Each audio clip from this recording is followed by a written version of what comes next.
Hello YouTube, this is Sly from Anagamer Cosplay and Anagamer Creations, coming to you with another wig tutorial. This one is for Momo Yaoyorozu from My Hero Academia or Boku no Hero Academia. I did a speed style for this and I'm just going to show you step by step now how I actually created this wig. So if you want to do this type of thing in the future, you guys can follow this tutorial and create your own wig just like this. Without any other intro, let's get right into it. So the base wig I'm using today is a Morpheus from Arta Wigs. It is a lace front wig, which I honestly find is the best type to use for this type of character since she has a pulled back kind of ponytail style. And this wig you can also pull up into a ponytail without having to do any alterations.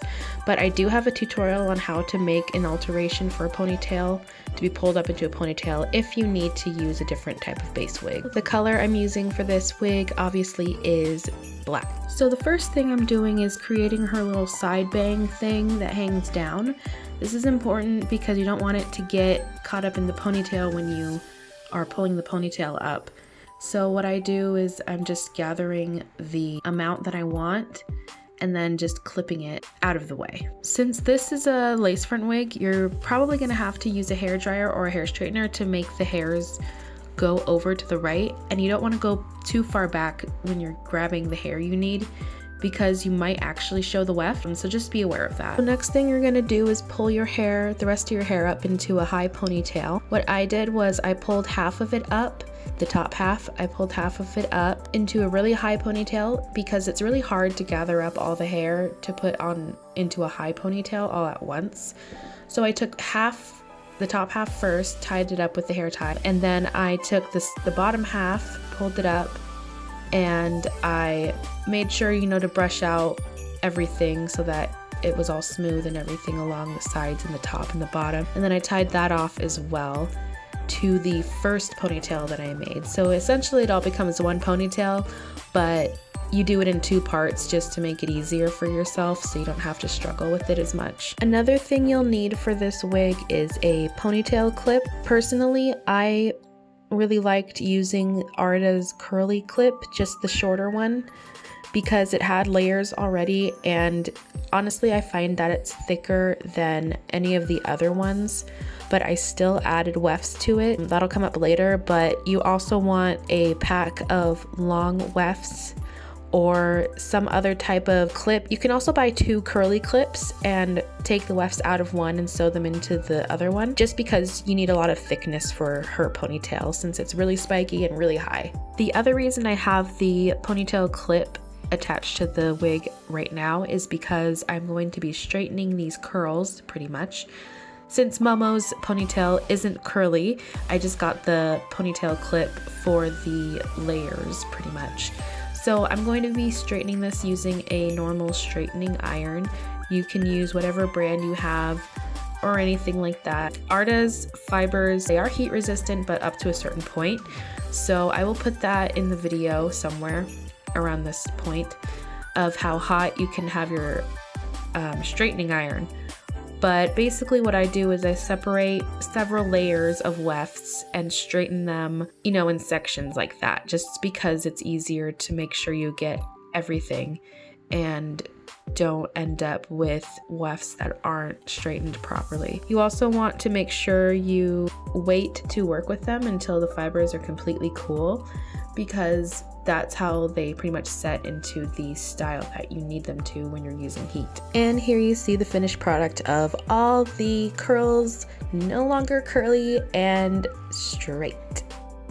So here I'm readjusting the ponytail again, like I mentioned before. I realized I had it too low, so I made it a little bit higher up, and you'll see that in a second. And then I positioned my ponytail clip where I wanted it to be when I'll be styling the actual spikes for her ponytail. When I clip the ponytail clip onto the wig, I actually put the claw clip a little higher than the hair tie, just to give the ponytail a little more height, and so it kind of sticks up a little bit more. So next I'm going to be adding in more wefts into this ponytail clip Basically what I'm going to be doing is taking a black weft that I actually had laying around. I would honestly suggest using another ponytail clip. It'll match the weft lines of the ponytail clip you're already going to be gluing these into. Basically what I'm doing is separating each layer and just gluing in wefts in between each layer of weft that are already sewn into this clip.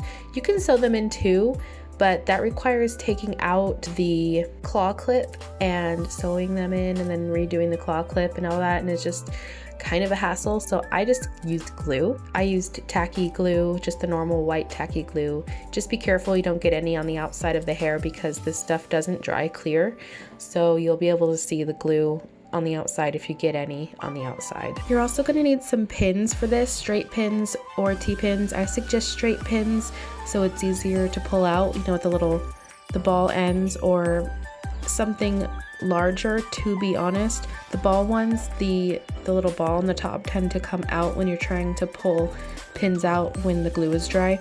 So I suggest larger ones, like I have some heart-shaped ones. Basically what you're going to do is glue the wefts in along the lace of the ponytail clip in between layers that are already in there, and you're going to basically stab a pin through the weft so that it can be held there while it dries. Once you're done putting all the wefts in, I would suggest to leave the wig overnight so that the glue can dry properly. I think it needs about 24 hours to set all the way, so even longer would be better. I would say 2 days would be even better, and you're pretty much guaranteed that these wefts won't come out. This glue is pretty strong.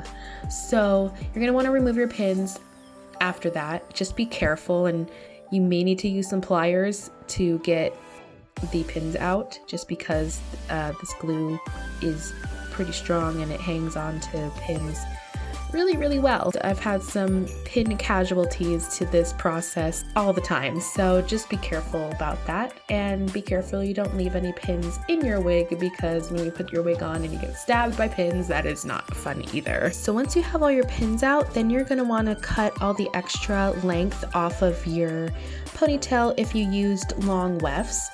If you didn't, then you don't have to do this step at all, but you just want to make sure everything is evened out and all the same length and everything.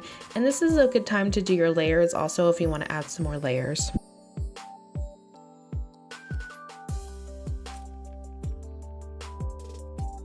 Also, don't forget to brush out your ponytail occasionally, because during this process it will get tangled because you are maneuvering the fibers a lot and gluing things in and moving everything around.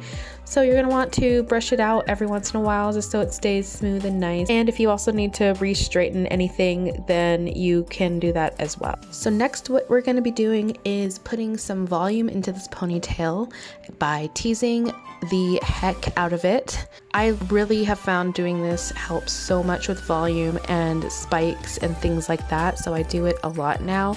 And I'm sorry that it's kind of hard to see what I'm doing. I can make a dedicated video on teasing for spikes and stuff like that with better angles, because I'm still working on angles when I'm filming tutorials and things like that. But basically what I'm doing is I am teasing the fibers towards the bottom of each section that I'm pulling up, and then I'm adding more sections to it as I go. So I use two different types of teasing combs for this type of thing. I use an actual brush that's kind of bristly, and then I also use a actual comb. They both work really well. It's just personal preference to which you want to use. I just wanted to know, I don't really do it here, and I should be, but when you're teasing, you should really be hairspraying in between each time you tease, each like clump you push down. After you're finished teasing to whatever volume level you want your ponytail to be at, you're going to be creating your spikes. Basically, I'm not going to go into how I create these spikes. I can do another video by itself of how to make spikes, and you just want to make sure that all of your spikes are going to come to a point. Basically for Momo, she doesn't really have uniform spikes. They're more like kind of they start at the top and then they go down her ponytail and get longer as they go. So you can kind of be creative and not have to do anything super specific. Also, I wanted to note here, if you want a more natural style, after you cut your layers, your desired layers in, you can just leave it like this and just have some hairspray and make it kind of piecey if you want it to be like more natural looking to someone's hair that would be in the real world and not an anime. But if you want it very anime-like, then you can just keep watching. But if you want it more natural, this is pretty much how you can just leave it. So I'm a really bad tutorial person and didn't notice that the angle was weird and that you can't see anything I'm doing right here. Basically what I'm doing is teasing the center of the ponytail and forming spikes around the edges of that. Make sure to always have a reference picture as well, because that really does help when you're doing wigs like this. It just helps a lot when you're visualizing what you're doing. The hairspray I'm using is Aussie's full strength one. You'll see a picture of it somewhere around here. Basically, that's the best that I found from store brand. I like it better than Got2b, to be honest. It doesn't leave any residue, like white residue or anything like that, and I really like that. And Got2b does do that. The Aussie one is the best that I found. And then I just use a normal hair dryer to kind of set everything. Another recommendation I have when you're doing spikes that involve a lot of hairspray is to have a bowl of water on hand so you can rinse off your hands or go wash your hands often, because you don't want to get super sticky with this, because your spikes are going to end up looking matted if you keep sticking to your wig fibers. So here's some of the progress that you can see that I've done. And now what I'm doing is I'm brushing it out so that I can kind of make it all one big mass type thing. I had to finagle a lot with this because I did a lot of spikes and then it didn't look right. So I decided to kind of have it all in one big thing and then make little spikes along the ends of all the hair. And that kind of worked out better. So this is what I'm doing here. And when you're finishing up the ends of your spikes, I would use Got2b glued gel just because it helps hold the ends together. You can also use hairspray, but I find that using a gel or something like a hair glue pretty much, or something like that, it works a lot better to keep them all formed together and so that you don't get little splits in the ends of your spikes. So here's where I'm using the spiking glue. You don't need a lot, a little goes a long way. You want to warm it up in between your fingers first because it gets a bit more gummy that way and it's easier to work with. This, you're definitely going to need a bowl of water to rinse off your fingers in between because you are going to get stuck to everything when you use this stuff. But it really does help hold the ends of your spikes together and it just makes everything look nice and neat. And every time you finish a spike, you also want to make sure you trim little excess hairs or anything that may be on the bottom or anything. You want it to come to a nice tapered point, but not really sharp. You don't want to have this fat spike with like a really skinny end, right? You want it to be gradual to a point. So you just want to make sure that you get that going. And then after that, you want to do any finishing touches. For me, I realized that some of my spikes had like kind of gaps in between each one, so I was kind of pushing the fibers together for some spikes. I was pushing some spikes together just to create a bigger spike, and I would do this with hairspray and kind of hold the hair down or blow dry it to set and to have them stick together pretty much. And there is your finished Momo wig. I am really happy with how this turned out. Obviously there were a few things that I would like to do different next time because this was my first time doing this wig, but it was a learning process and I really enjoyed doing it. As for the bangs in the front, you can hairspray them if you want, but I found that they stayed pretty well without needing to do anything to them. But it's your preference also. If you wanted to just hairspray them lightly to keep them in place or heat train them or whatever you wanted to do. I didn't find with the Morpheus that they needed to be trimmed that much, maybe just a teeny bit on the bottom where there were just little wispies of hair that weren't even. But yeah, that's how you make this wig. And if you guys have any questions or anything, please feel free to comment down below or message me or whatever on any of my social medias. Please make sure to follow those if you want to see more progress pictures and things like that of wigs I'm doing.